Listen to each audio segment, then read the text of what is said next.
A vanished note, a locked box, and a village pretending not to remember. You're watching Crimson Ledger.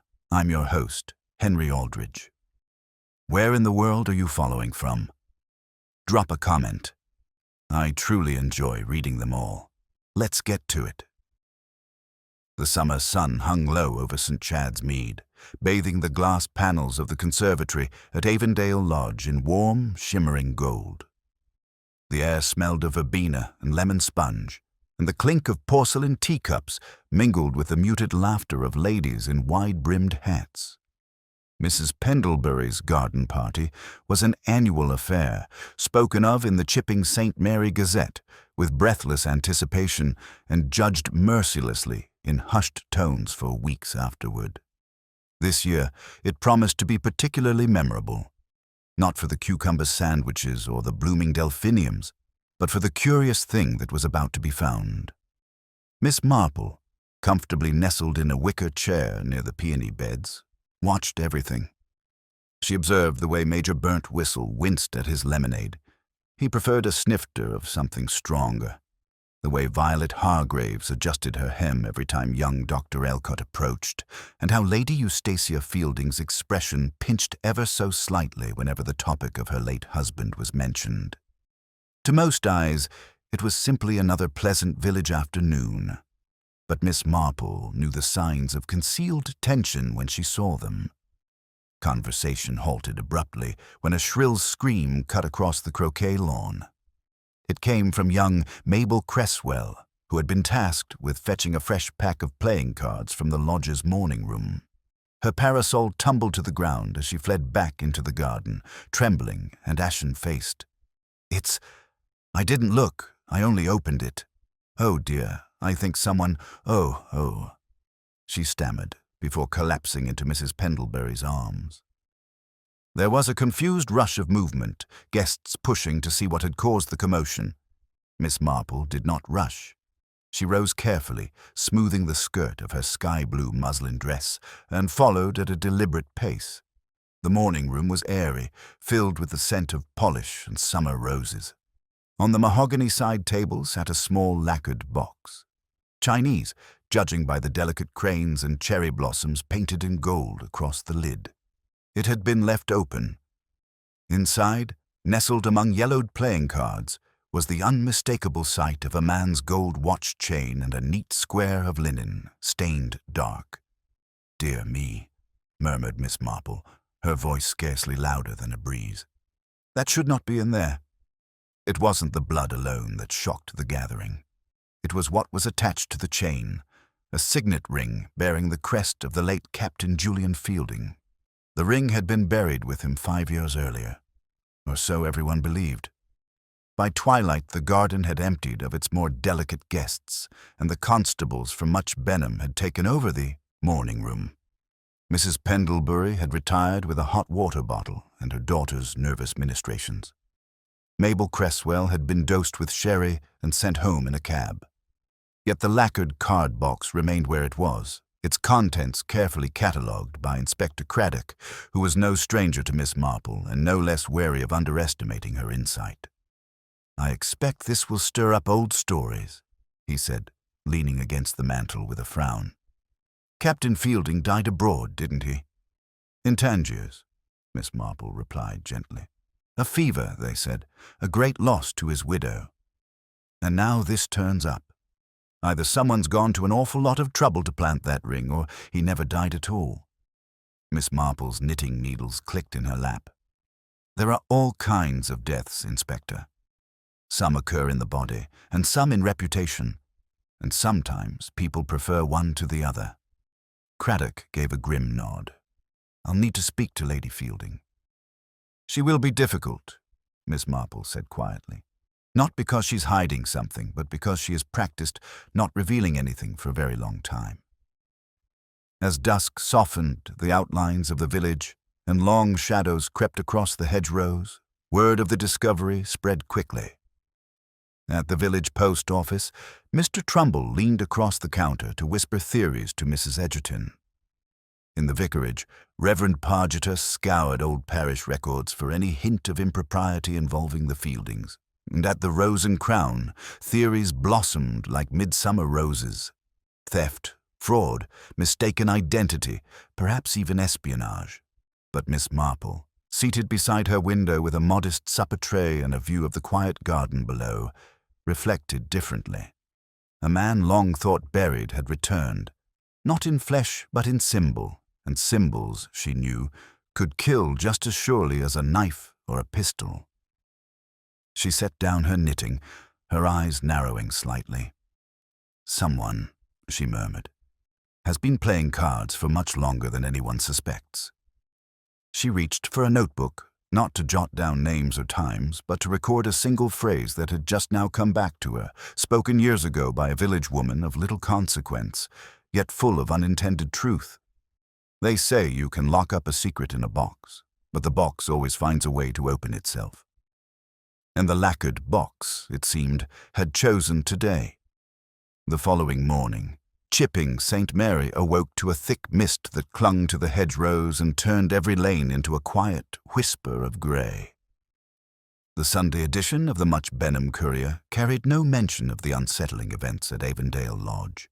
Too soon for the presses, but the village already hummed with word-of-mouth headlines. From the bakery queue to the churchyard path, conversations were shaded by suspicion and speculation. At the post office, Mrs. Egerton leaned her elbows on the worn oak counter as she whispered to Miss Hartley, the spinster music teacher with an ear for scandal. "Blood," she said, on linen no less, inside a playing card box, as if it were just another trick up someone's sleeve, and the ring, his ring, Captain Fielding's.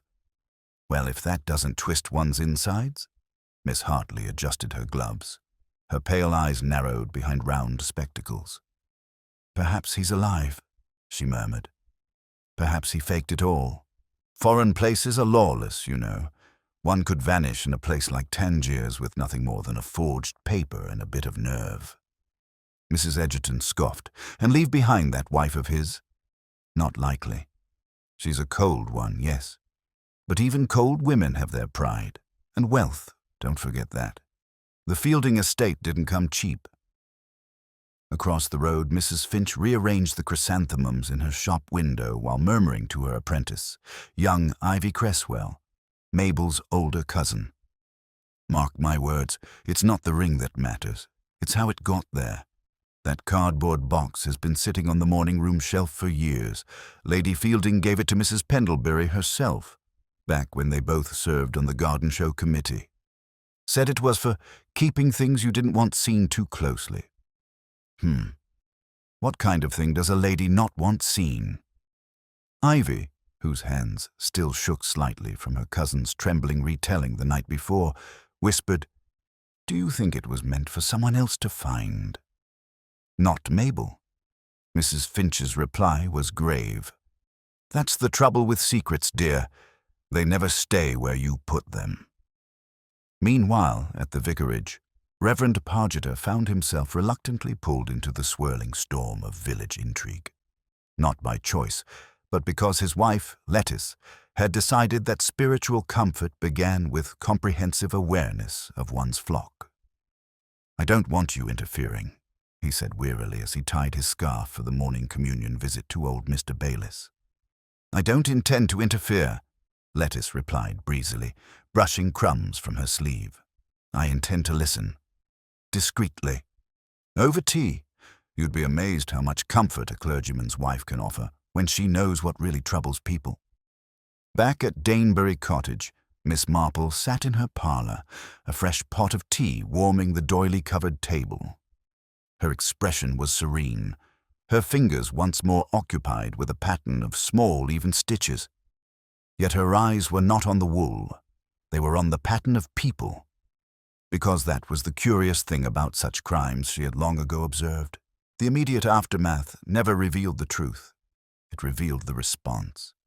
And in that response, those hasty judgments, those stray remarks, those unguarded shifts in gaze, lay the truest clues. She made a mental list. Mrs. Pendlebury, the hostess, had seemed genuinely shaken but oddly more concerned with appearances than consequences. Lady Eustacia Fielding had been too composed. When shown the ring, her only remark had been, "Then someone is being terribly unkind." And poor Mabel, childlike and trembling, yet hadn't she once been caught, years ago, hiding behind the vestry with an unopened letter clutched tight in her palm? Miss Marple had filed it away back then, as she always did. Children were wonderful at revealing what adults had learned to hide. At midday, the bell of St. Hilda's Church tolled gently over the mist. It brought with it the familiar sight of villagers assembling. Some pious, some curious, most both. Miss Marple arrived precisely on time, dressed in muted lavender, her gloves immaculate.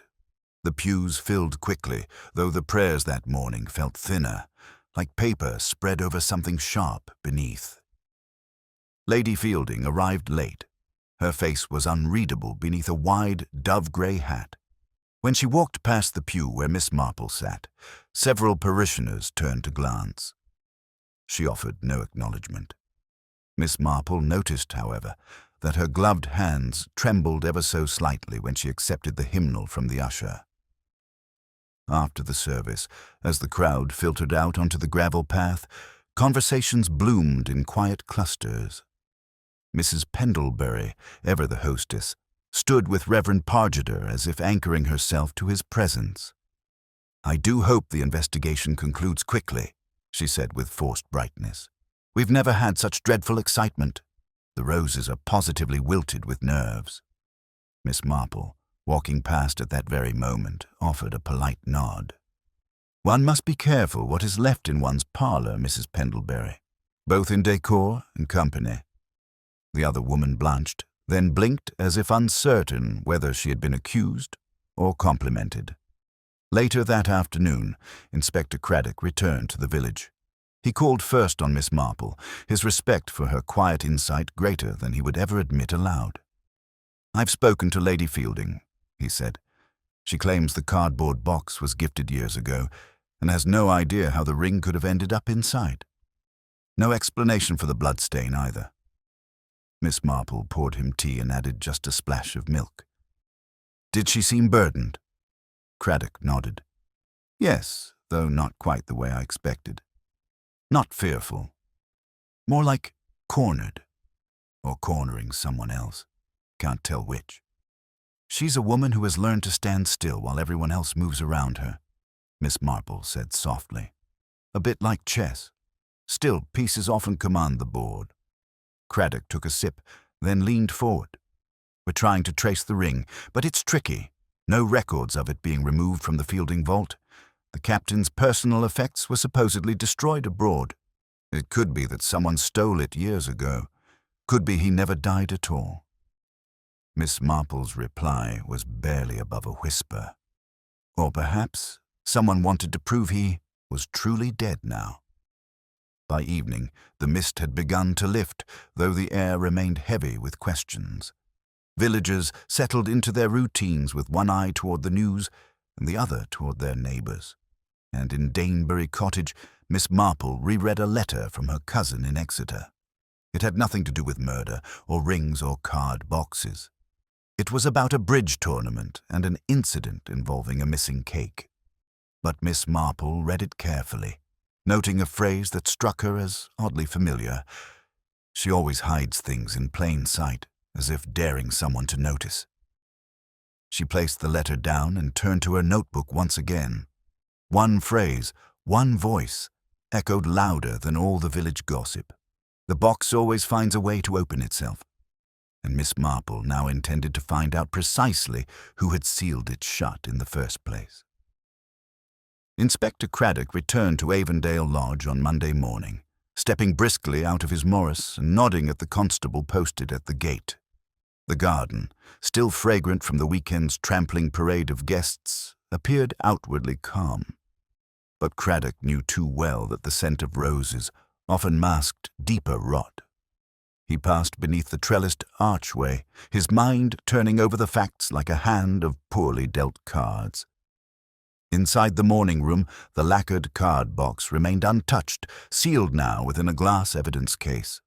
The sun struck its gilded patterns, making the cranes shimmer unnaturally.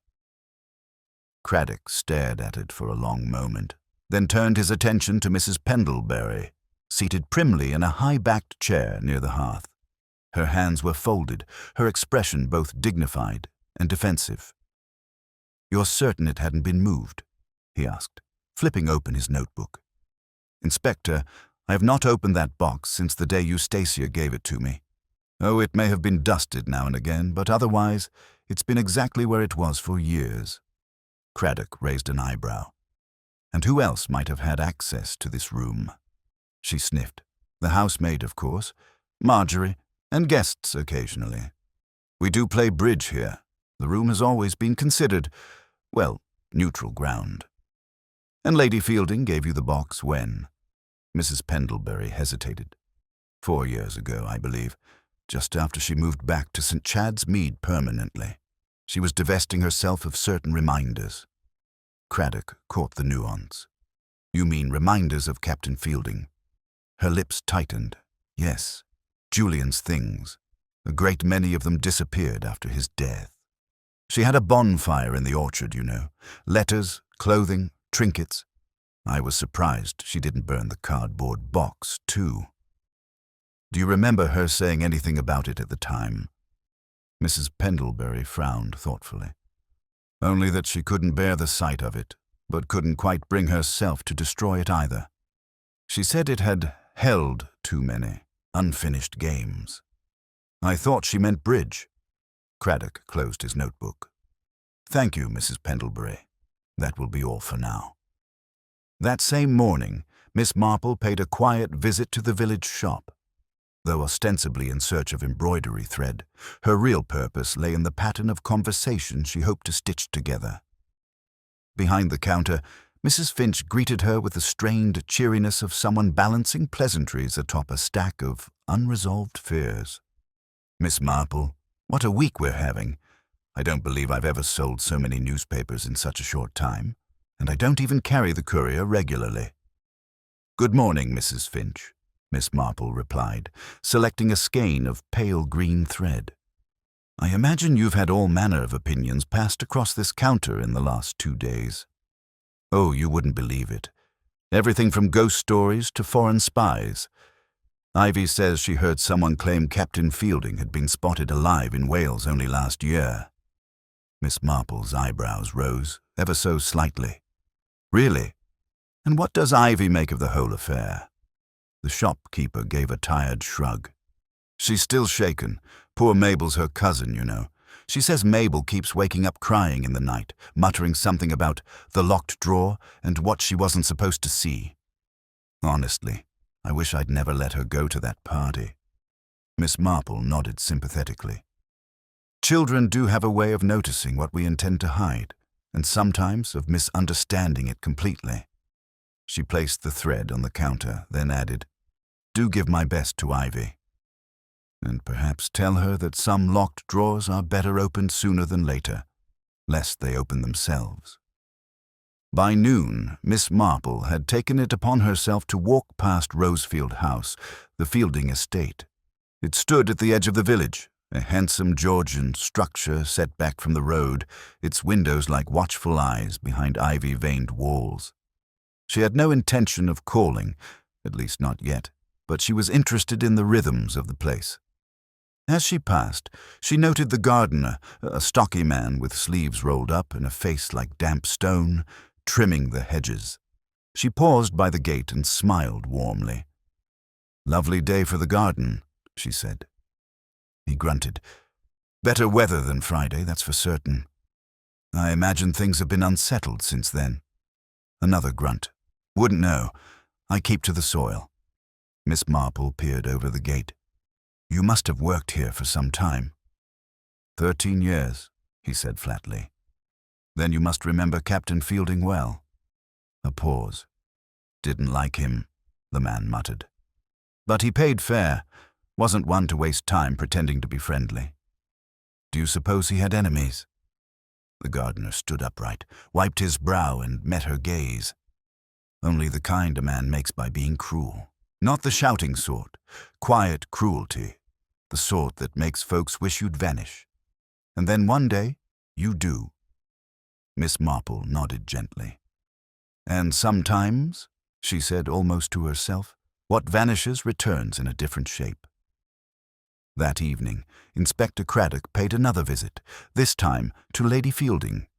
She received him in her drawing-room, a grand but sterile space with stiff brocade upholstery and photographs that bore no evidence of personal sentiment. The photograph of Captain Julian Fielding, framed in silver and set upon the piano, looked more like a portrait of an employer than a husband.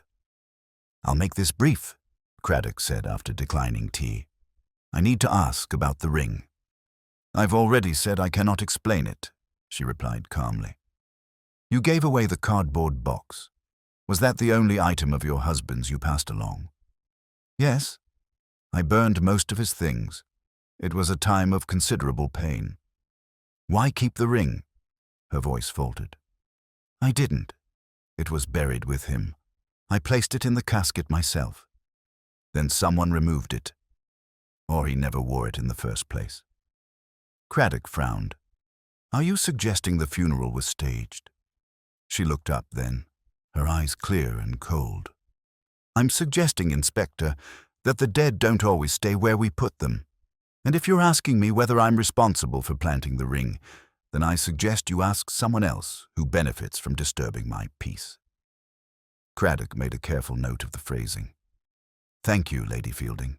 That will be all, for now." At Danebury Cottage, Miss Marple spent her evening reviewing an old diary, not her own, one belonging to her late cousin Dorothea, who had once been engaged in a curious friendship with a woman from Tangiers. Among the pages were brief mentions of the Fieldings, of rumors passed in hushed tones, and of a debt owed and never paid. She underlined a line in faded ink. "Jay always said Julian didn't fear death. He feared disgrace, but it often amounts to the same thing in the end." Miss Marple sat back in her chair, her expression unreadable. In mysteries such as this, it was never the physical clues that mattered most. It was the temperament of those involved, their desires, their wounds, and their calculations. She sipped her tea and returned to her knitting, her needles moving like clockwork.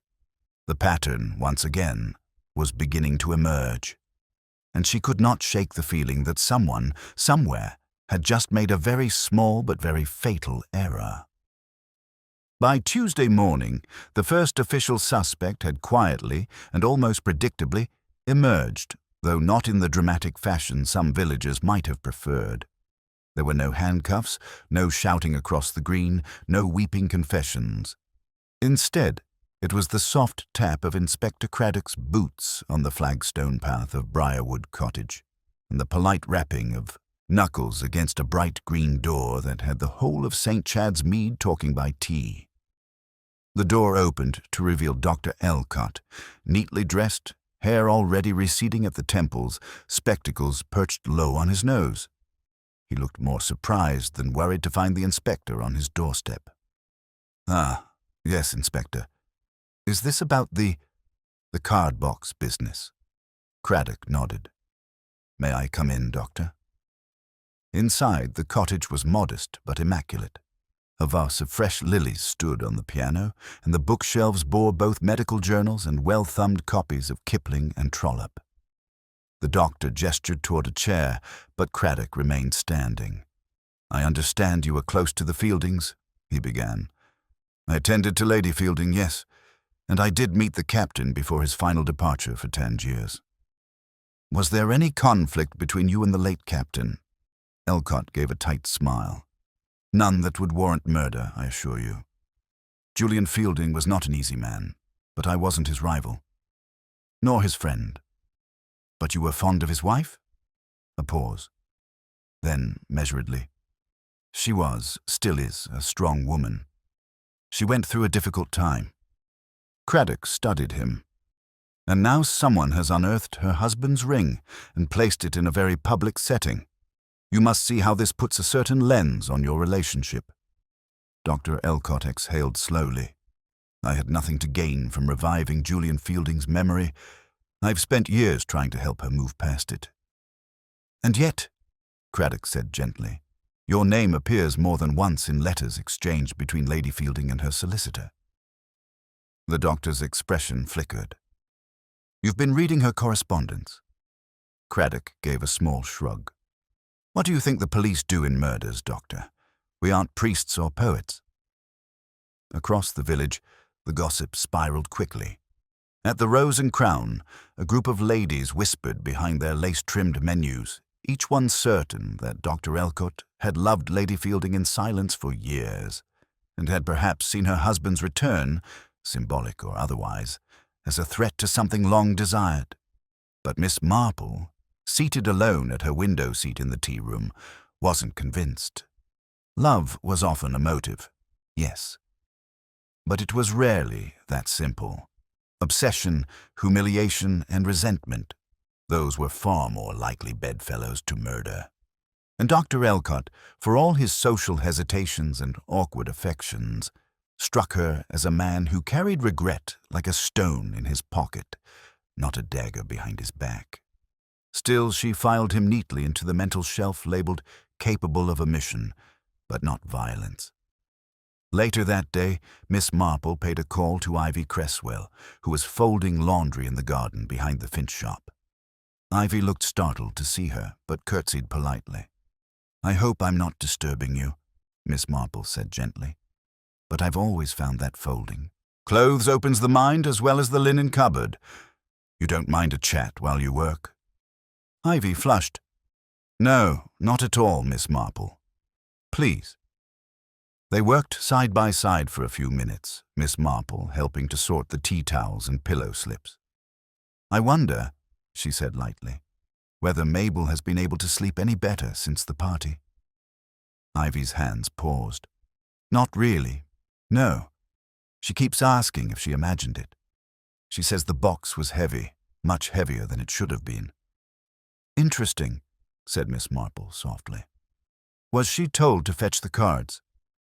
Ivy hesitated. "Yes. Mrs. Pendlebury asked her, but Mabel said she overheard something earlier in the day.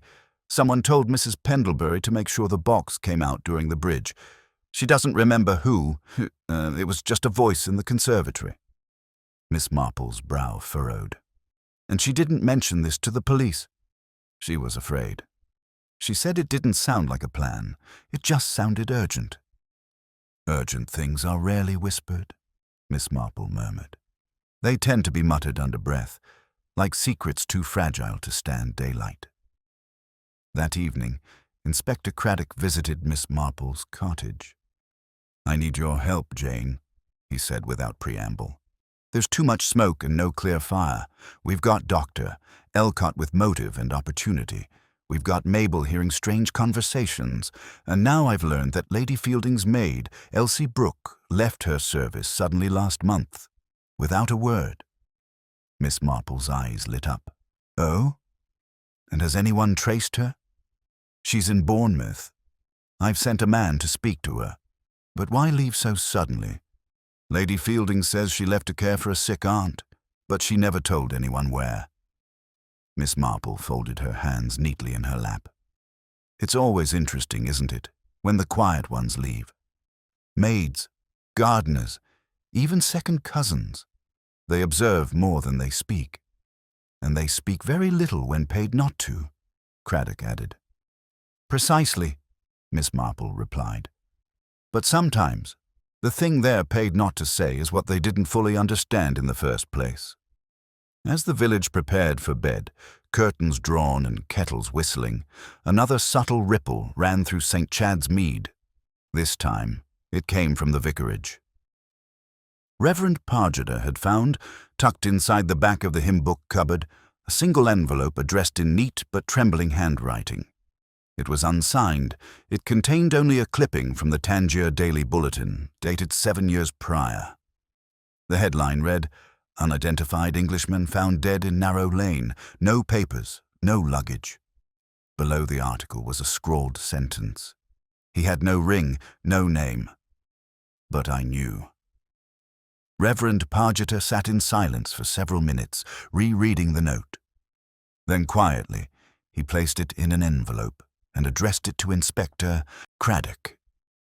Back in her parlor, Miss Marple stared thoughtfully into the hearth. Two things troubled her more than anything else. First, the presence of the ring in the card box.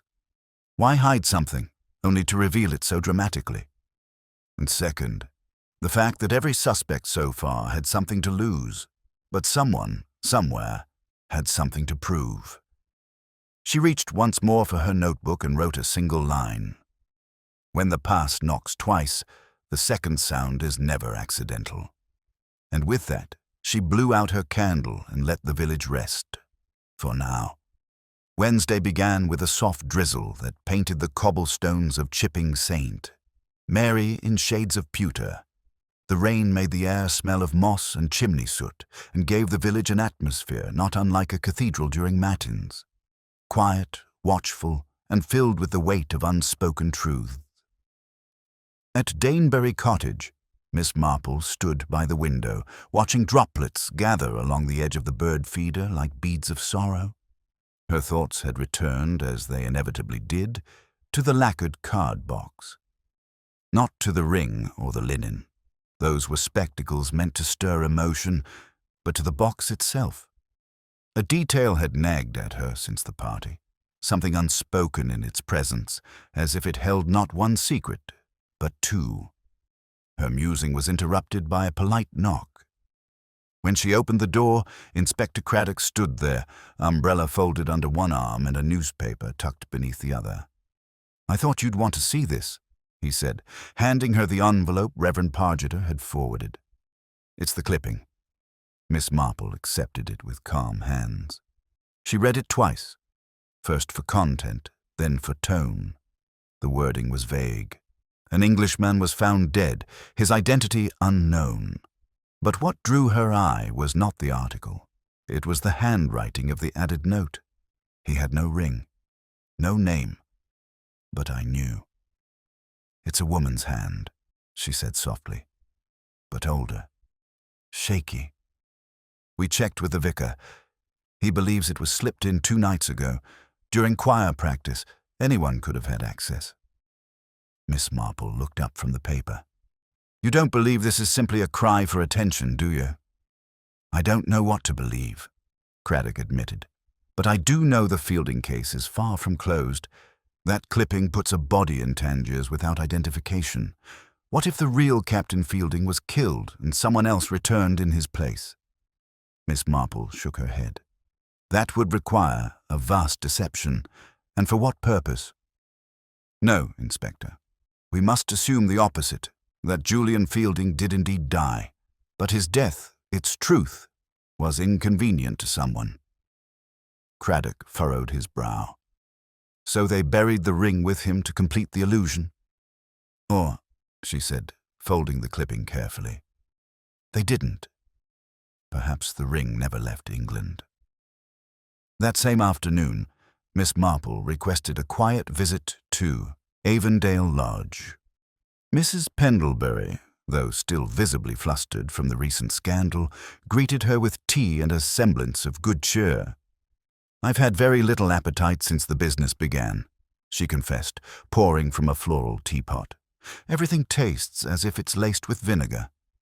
"I find plain toast is sometimes best," Miss Marple said kindly, accepting her cup. "Tell me, Mrs. Pendlebury, you said the box sat in your morning room for 4 years. "Yes, on the side table beneath the mirror."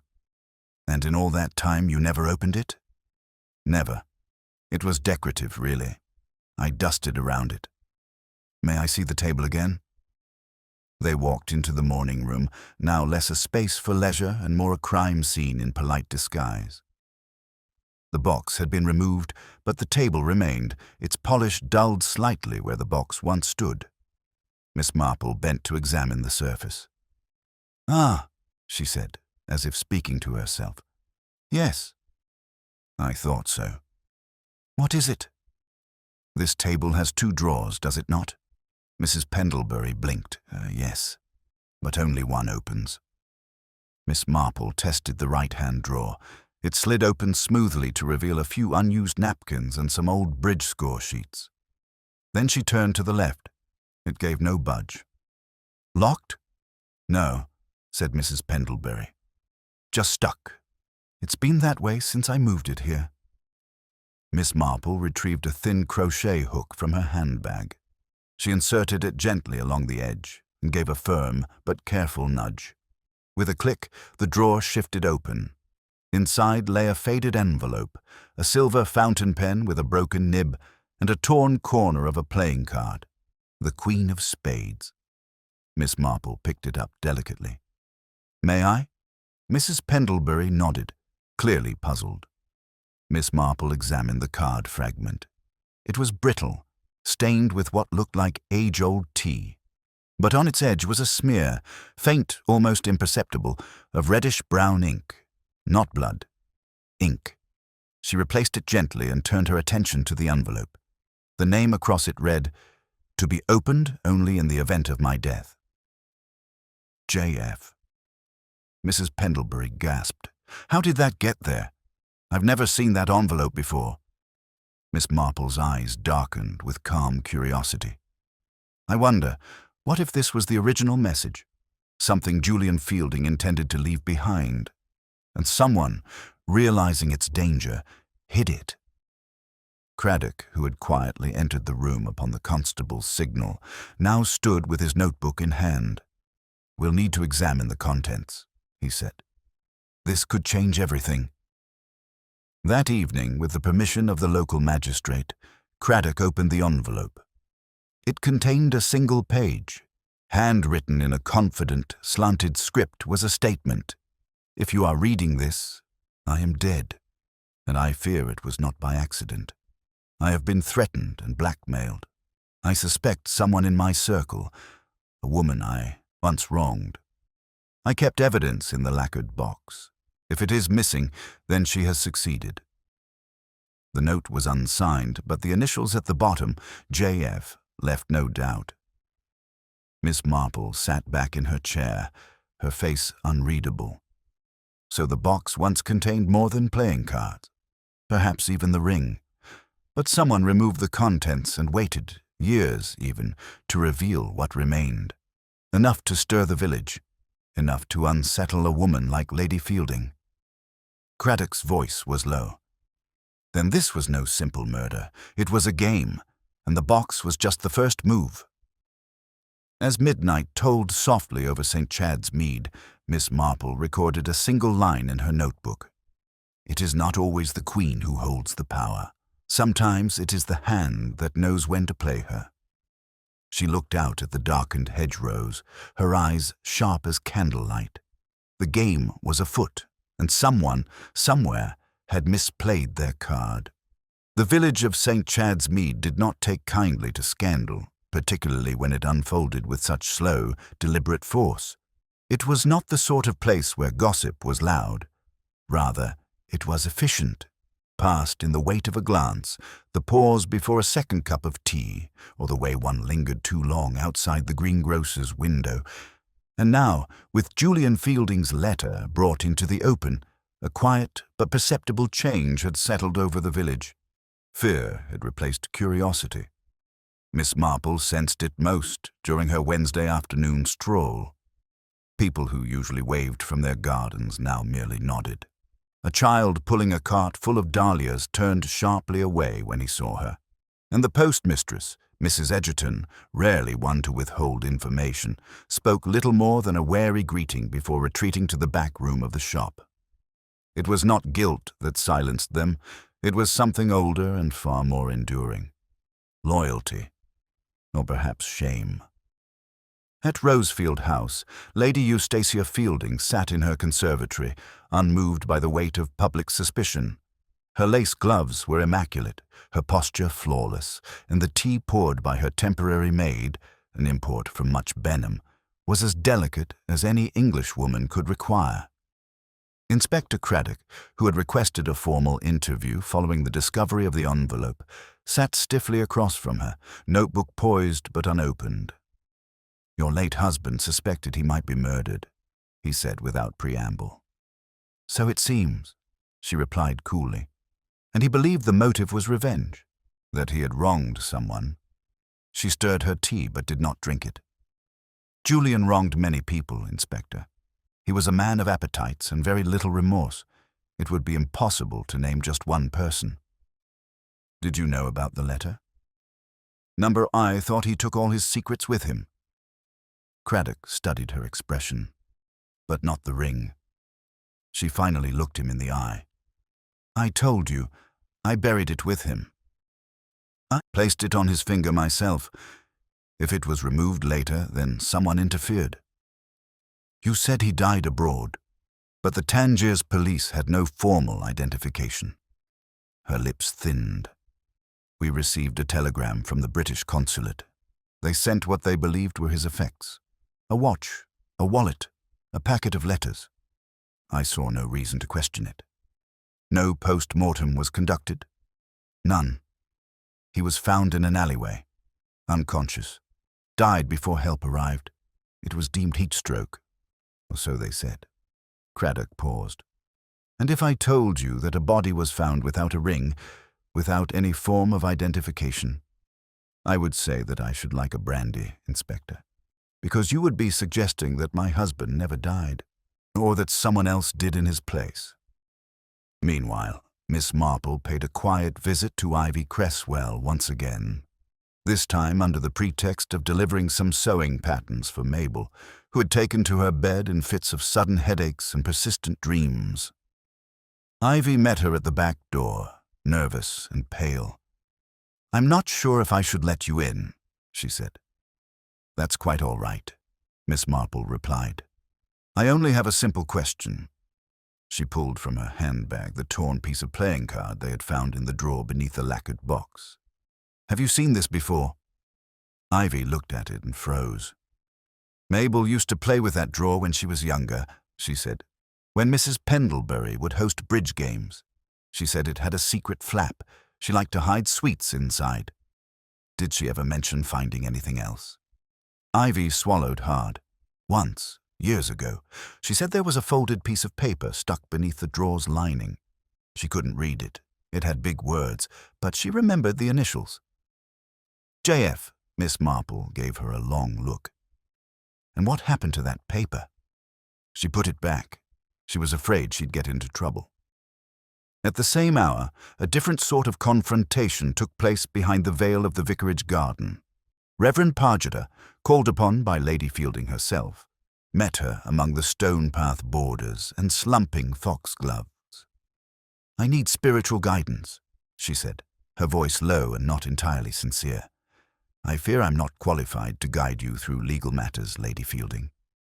I'm not speaking of the law. I'm speaking of the soul. He looked at her curiously. I once made a decision, she continued. Years ago, it protected someone. But it cost me, well, more than I can ever confess aloud. The vicar hesitated. Do you wish to unburden yourself? Number Y merely wished to know what kind of sin is worse, the one you commit for another's sake, or the one you avoid at the cost of your own peace, he answered carefully. All sin seeks the same thing, concealment, and the longer it stays hidden, the louder it knocks. She gave a tired laugh. Then I suppose the knocking is about to wake the whole village. That night, Miss Marple reviewed her notes. There was a maid who had left without warning, a doctor whose loyalty was deep but perhaps too clean, a niece with childhood memories sharper than most adults dared recall, and a woman, Lady Fielding, who remained poised even in the face of unfolding scandal. But it was the letter, and the box, and that torn playing card that danced at the edge of the mystery. The Queen of Spades. Traditionally, a card of treachery. Had someone chosen it deliberately? Had it been a message left by Fielding himself, or a warning from someone else entirely? Miss Marple's eyes drifted to the chessboard near her window. She'd left it mid-game 2 days ago, a solitary habit from her youth.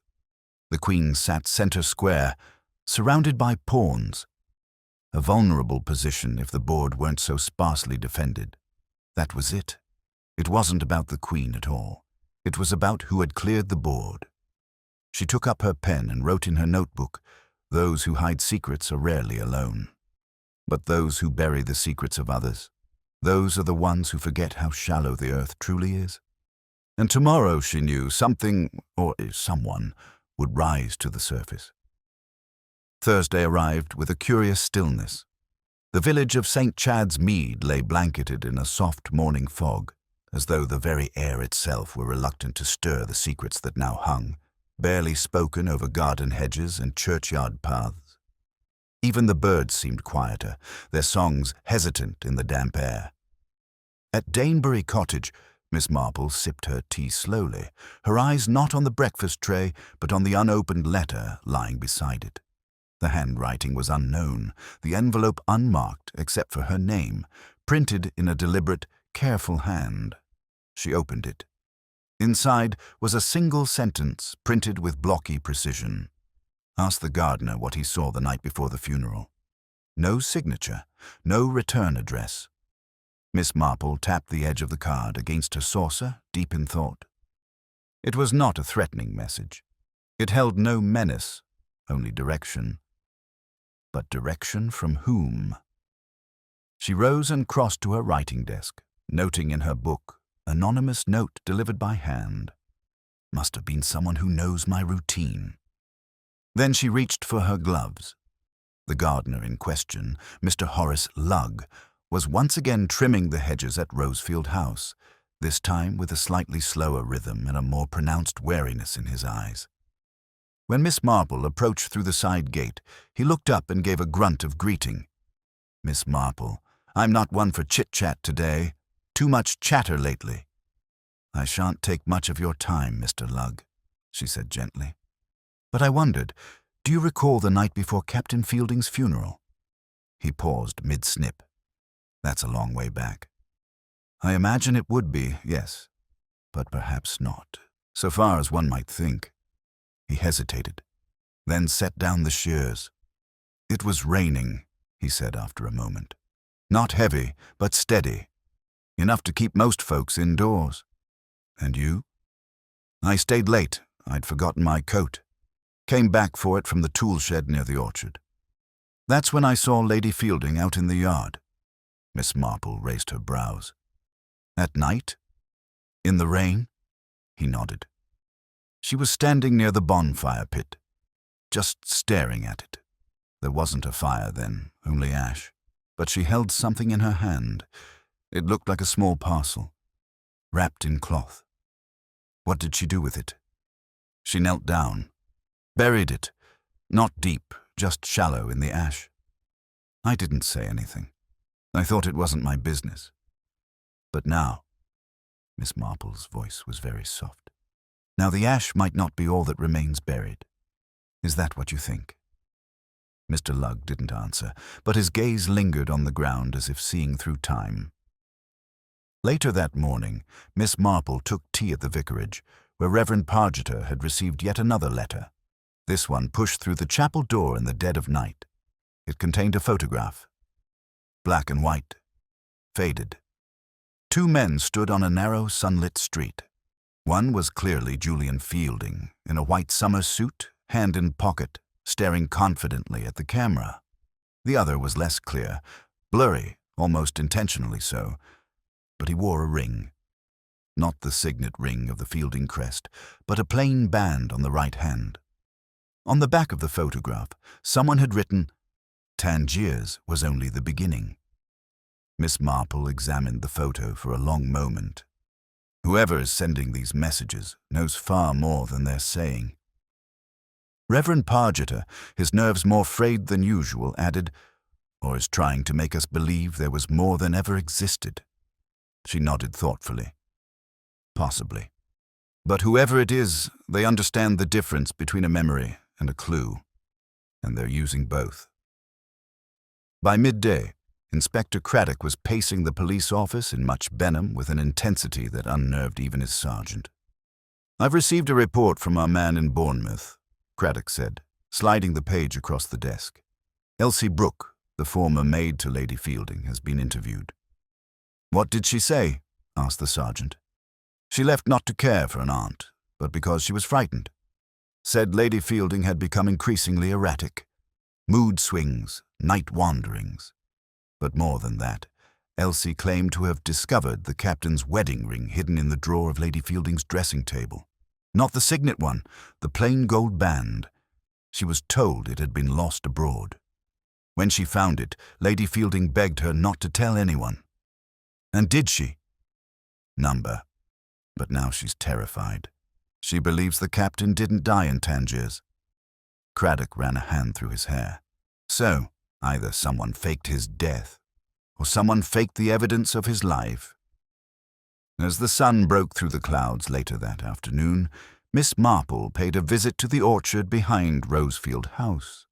She was accompanied, to the dismay of Lady Fielding's newly appointed maid, by Inspector Craddock and 2 constables armed with shovels and a warrant. They found the ash pit easily enough, and the small bundle took only minutes to uncover. It had been wrapped in linen, tied with twine, and burned only on one edge. Inside, a handful of letters, singed but legible, and a woman's silk handkerchief stained with rust-colored spots. The letters were addressed from Julian Fielding to a woman named E.M. in Sussex. The tone of the letters was intimate, not romantic precisely, but conspiratorial. They discussed a plan, a secret withdrawal of money from an account in Gibraltar, and references to changing names and keeping Eustacia in the dark. Craddock scanned them with increasing disbelief. "This changes everything." Miss Marple nodded slowly.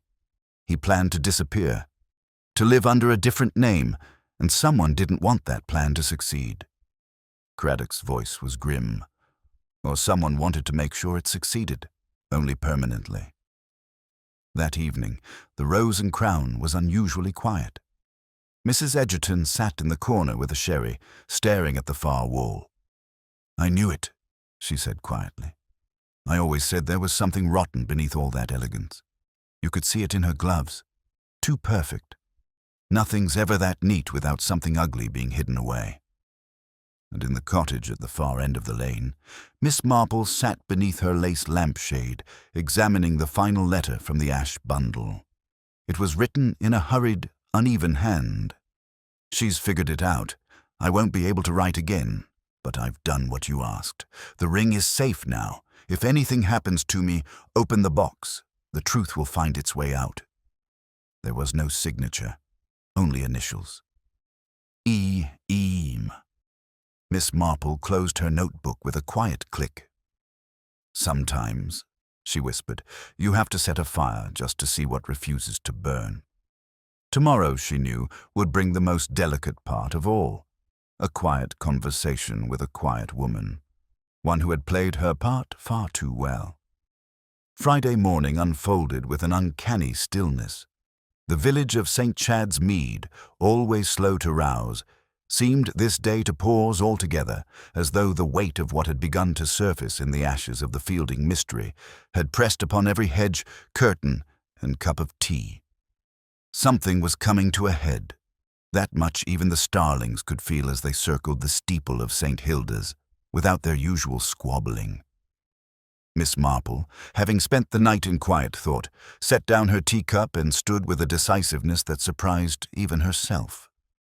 She reached for her gloves, her handbag, and the small folder in which she had arranged the photographs, the burned letters, and the note with the initials E.M. The time had come, not for confrontation, but for confirmation. And in her experience, the best way to catch a lie was to let it think it had been believed. Lady Eustacia Fielding received Miss Marple in the parlor at Rosefield House just after 10. The room, despite its wealth of furnishings, remained cold, decorated in a manner that spoke not of comfort, but of maintenance. The tea tray between them remained untouched. "I wondered when you'd come," Lady Fielding said. Her voice was neither warm nor hostile, only resigned. "I thought it better to let the truth settle a little," Miss Marple replied. "Like silt in a glass of water, one sees more clearly once the stirring stops." Lady Fielding smiled thinly. "How very poetic." "I believe you've always preferred precision over poetry," said Miss Marple gently. So let us be precise. The ring found in the lacquered box was your husband's. The letter discovered in the drawer beneath it indicates he feared for his life. The ashes behind your house yielded letters between him and a woman, E.M., in Sussex. And now we have a photograph of Julian standing with another man in Tangiers, all of which points not to an unsolved murder, but an interrupted escape. Lady Fielding raised her gaze slowly. You've come to accuse me, then? No, said Miss Marple. I've come to ask you a question. There was a pause. What question? Miss Marple leaned forward just slightly, her eyes calm. Why didn't you burn everything? Lady Fielding's breath caught, barely, but enough. A flicker in the eyes, a tightening at the corners of the mouth. Miss Marple continued. You kept one letter, or rather, you allowed one to remain. The one in the drawer, the one that mentioned revenge and betrayal, the one designed to shift suspicion, a clever move if the rest had been destroyed. But Ash is a poor keeper of secrets. You think I staged all this? Lady Fielding asked softly now.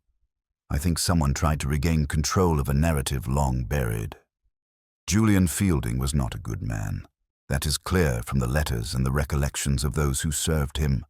He planned to vanish. Perhaps with money. Perhaps with someone else. But you found out, and when you did, you decided to preserve your dignity. Your position. You didn't kill him, Lady Fielding, but you ensured his disappearance was permanent. And now that someone has disturbed the grave, figurative or otherwise, you are once again trying to steer the story. The silence in the room lengthened until it wrapped around the furniture like fog. Then Lady Fielding stood. He humiliated me, she said at last. Not openly, of course. He was too cultured for that. But it was constant, quiet, subtle, the locked doors, the sudden trips, the whispered names in the ledger. The diamonds to her chest like shields and ruled, not with coldness, but with intention. She allowed herself love, but she never let it unseat her. And in this balance between fire and frost, between the ache of the heart and the weight of the throne, Catherine built a reign unmatched in its endurance, its complexity, its quiet, burning brilliance. Empires do not fall from without. They fracture from within, not with cannon fire, but with a whisper that turns into a wail, with a peasant's prayer turned curse, with a promise of justice rising like smoke above the plains. In the gilded halls of St. Petersburg, Catherine reigned supreme. Her reforms reached the libraries, the salons, the courts of Europe. She corresponded with Voltaire. She quoted Montesquieu.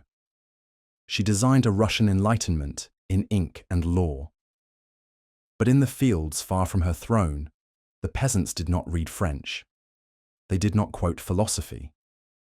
They felt only the iron of servitude, the yoke of taxes, the silence of hunger, the weight of being bound to the land like cattle. For all her vision, Catherine had struck a dangerous bargain. To win the loyalty of the nobles, she had granted them deeper power over the serfs, the right to judge, to punish, to own. They called it efficiency, but the peasants knew it by another name, bondage. And from that soil, Emelian Pugachev arose. He was a Cossack, rough, charismatic, flame-eyed, a deserter of the Russian army, a man of myth and madness, and he bore a terrifying lie on his tongue, that he was Peter III, Catherine's long-dead husband, returned not for revenge, but for redemption. To the peasants, it didn't matter if the claim was false. What mattered was the story, the idea. A Tsar who understood them. A Tsar who had escaped the clutches of the Empress. A Tsar who would break their chains. It was 1773, and the fire began to spread. The rebellion started as a flicker along the Ural frontier. A small band of Cossacks, angry miners, and escaped serfs. But like dry grass under lightning, rage took root. They attacked noble estates. They looted manor houses, burned tax records, tore icons from church walls. They declared a new order, one led by Pugachev's promise, not Catherine's crown. Entire provinces fell into chaos. Cities like Orenburg were placed under siege. Russian officials fled or were executed. Peasants who had never spoken to a noble in their lives now held rifles, torches, and dreams of freedom. Catherine was caught off guard. From her distant palace, the rebellion seemed at first a rural mutiny, an inconvenience, not a crisis. But soon the reports grew darker, thicker with fear. Thousands of rebels, dozens of towns seized, murdered governors, massacred landlords, and worst of all, loyalty to her, the Empress, was crumbling. Catherine responded with the clarity of a sovereign who knew that ideas could kill. She mobilized the army. She dispatched seasoned generals. She sent letters to the provinces. But to see if their part has gone unnoticed. She retrieved a folded paper from her knitting bag. It was the anonymous note.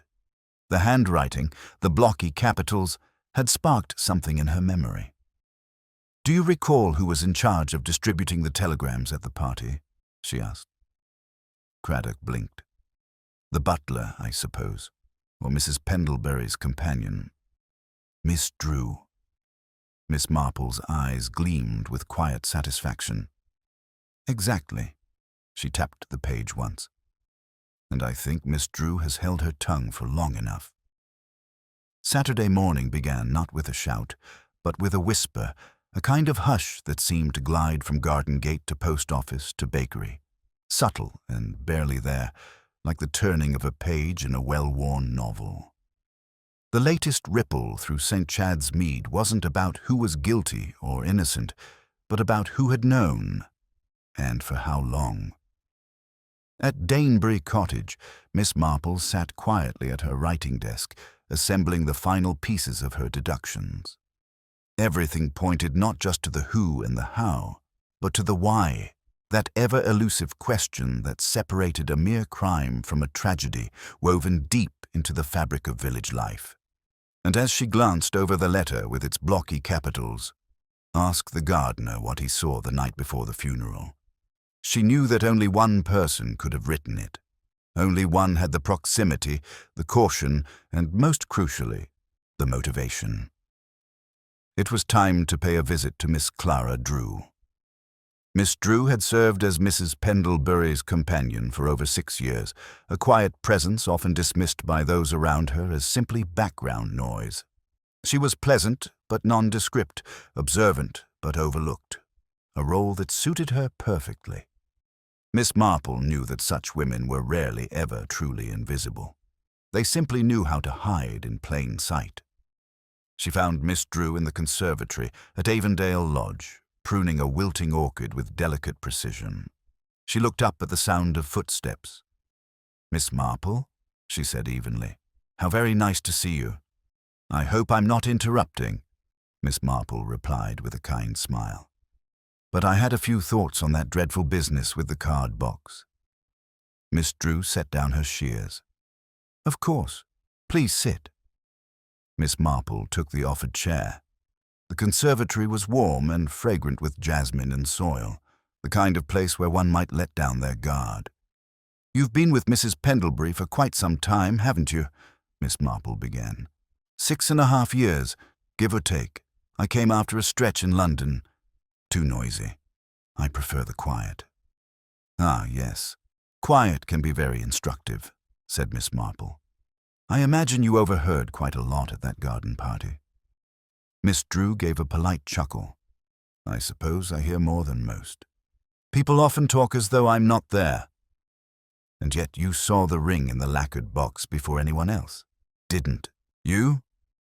That made Miss Drew pause, if only for a fraction of a second. "I beg your pardon?" The cardboard box sat in plain view, but no one had touched it in years. Mrs. Pendlebury confirmed that, and yet somehow Mabel was told to fetch cards from that very box at a very specific moment. During bridge, no less. A moment you had orchestrated. Miss Drew leaned back slightly. "That's quite an accusation." "Oh, not quite. Not yet. But I am curious, Miss Marple continued calmly, why you'd go to the trouble of placing the ring there. After all, it couldn't have been a spontaneous act. You'd have needed access to the box and the ring, and I believe to certain letters that once belonged to Julian Fielding. Letters that were never meant to see the light of day. Miss Drew's voice was perfectly composed. Why would I do such a thing? Miss Marple's eyes met hers. Because Edith Merrow was your sister. The silence that followed was absolute. The only sound was the soft ticking of the mantel clock in the next room. Yes, said Miss Drew at last. She was. Craddock, who had entered the room silently just before the exchange, stepped forward now. Why didn't you say anything before? He asked. Miss Drew's gaze did not waver. Because my sister died ashamed. Because she spent the last years of her life writing letters she never posted and watching the man who ruined her reputation disappear without consequence. She met Julian Fielding when she worked at the consulate in Tangiers. He charmed her, promised her a new life. Instead, he used her name to claim that body, to fake his own death and leave her with nothing but whispers and disgrace. Miss Marple's voice was almost a whisper. So you decided to make sure he didn't vanish quietly after all. Miss Drew gave a slow nod. I found the ring in Edith's things after she passed. She had kept it. He must have given it to her before he left. Or perhaps she took it when he wasn't looking. I'll never know. But she kept everything. The letters, the photographs. I read them all. And you planted the ring in the card box, Craddock said. Yes. I wanted someone to look deeper, not to arrest anyone, just to ask questions, to bring his name back into the light so it couldn't rot quietly in some fake grave. Miss Marple asked gently, Did Lady Fielding know you were Edith's sister? Miss Drew shook her head. We never crossed paths formally. She wouldn't have remembered me, even if we had. But she suspected something, I think. That's why she buried the letters, to protect herself, or maybe to protect the version of Julian she wanted to preserve. Craddock folded his arms. You know this could be seen as obstruction.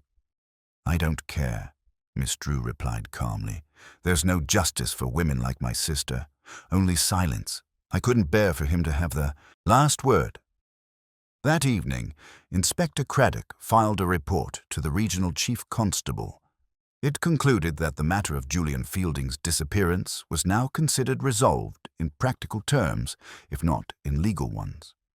No official charges would be brought against Lady Fielding. There was no definitive proof of foul play, only a trail of deceit and unfinished stories, half erased by time. Miss Drew was neither arrested nor formally cautioned. Miss Marple, for her part, found herself once again in her parlor, knitting in the fading light. The village, of course, would continue to buzz for weeks. About the ring, the photograph, the ashes, the anonymous letters, and most of all, about Miss Marple's quiet, unwavering pursuit of the truth. But she knew the true mystery had never been about Julian Fielding at all.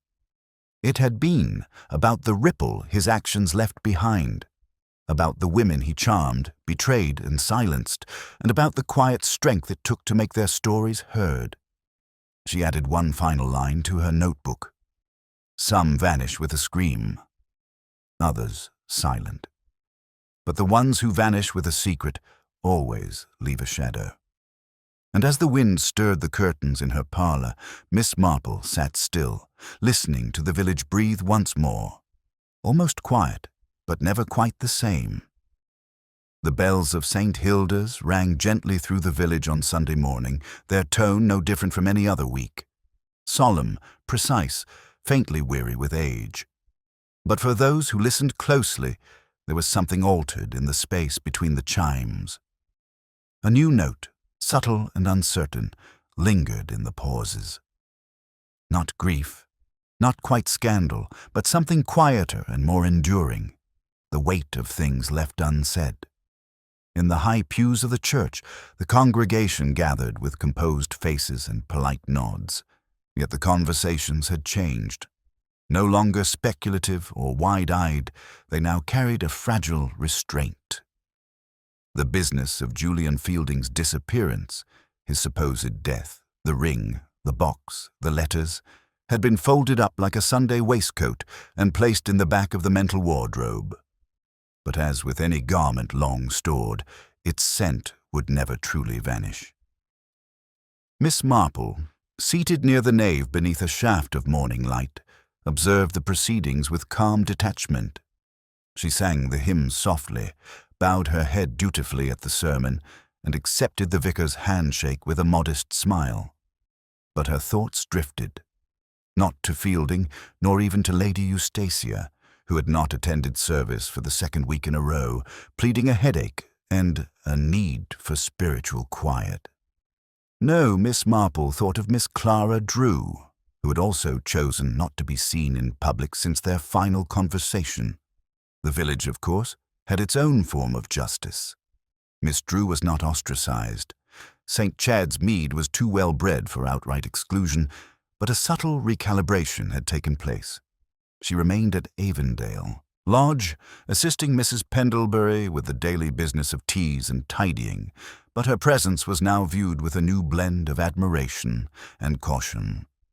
It was Ivy Cresswell who spoke first, outside the fishmongers, to no one in particular. "Well, I suppose Miss Drew's done what most wouldn't have dared. There's something to be said for that." And with that small spark of reluctant respect, the tone shifted. Not toward acceptance, perhaps, but toward acknowledgement, and in villages such as St. Chad's Mead, that was sometimes the highest form of apology. Lady Fielding, on the other hand, had taken to seclusion with an almost strategic elegance. The curtains at Rosefield House remained drawn until noon. Her walks were now private affairs, always at dusk, always alone, always brisk. Rumors about her departure circulated for days. Bournemouth, Paris, a cousin's estate in Surrey, but none proved true. She remained, and that, Miss Marple thought, was no accident. On Tuesday afternoon, a letter arrived at Danebury Cottage in handwriting that Miss Marple recognized immediately. The envelope was thick, the stationery heavy.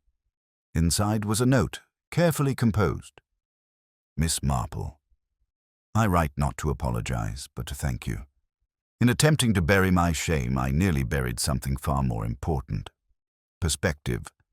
You returned it to me, not with cruelty, but with clarity. The truth is a difficult companion, but I find myself growing used to its company again. Yours, sincerely, Eustacia Fielding." Miss Marple read the letter once, then folded it and placed it inside the small cedar box, where she kept correspondence of a personal nature. That particular box, unlike the lacquered one, held no secrets, only memory. As summer wore on, the lacquered card box itself disappeared from village discussion. Officially, it remained in police custody, held among other exhibits that formed no part of a formal case. Unofficially, Inspector Craddock had returned it to Miss Marple during an early evening walk around the green. "I thought it might as well come back to the only person who will treat it properly," he said. Miss Marple smiled. "A curious object, decorative, intricate, and full of compartments no one ever quite understands. Rather like people." Craddock chuckled. "You know, Jane, I keep wondering what would have happened if no one had opened it that day. If Mabel hadn't been sent to fetch the cards." Miss Marple considered this. Then the story would have stayed buried. But stories are like seeds, Inspector. Left long enough, they sprout, even in unlikely soil. He nodded slowly. "You think it's over, then?" "Oh, yes," she replied. "Though not for everyone. Not entirely." Later that week, young Mabel Cresswell returned to her routine at school and choir and the errand runs that often fell to girls of her age. But her innocence had shifted. She now walked through the village with just a touch, more caution, and her eyes, always wide, always curious, were now attuned to things others might miss. One afternoon, she stopped by Danebury Cottage and delivered a small parcel of marmalade, courtesy of Mrs. Finch. "I thought you'd like to know," she said shyly. "I found another drawer under the dresser. At school, it was hidden, just like the one under the card box." Miss Marple raised her brows. "And what did you find inside?" "Nothing," Mabel said, "but I felt proud that I looked." Miss Marple beamed. "That, my dear, is the beginning of becoming a very good detective." As August turned to September, the village resumed its quiet rhythm. The hedges were clipped, the jam stalls returned to the weekly market, and the brass of the church lectern was polished back to its usual shine. The shadows cast by Julian Fielding's long-ago departure grew thinner with each passing day. But in the drawing rooms and sitting parlors, in the back rooms of tea shops, and in the quiet corners of the post office, people still spoke of the story, not with scandal, but with reflection. They spoke of what had been hidden in the lacquered box, of the woman who exposed it, of the other woman who hid it, and of the one who simply understood all of it, Miss Marple. And in her parlor, where the scent of lavender hung always in the corners, Miss Marple sat one evening beside her fire, knitting once again. She had begun a new pattern, a complicated one with cables and twists that seemed, to the untrained eye, to tangle without purpose. But she knew exactly where each loop led. For every stitch was a choice, every knot a question, and every row a story.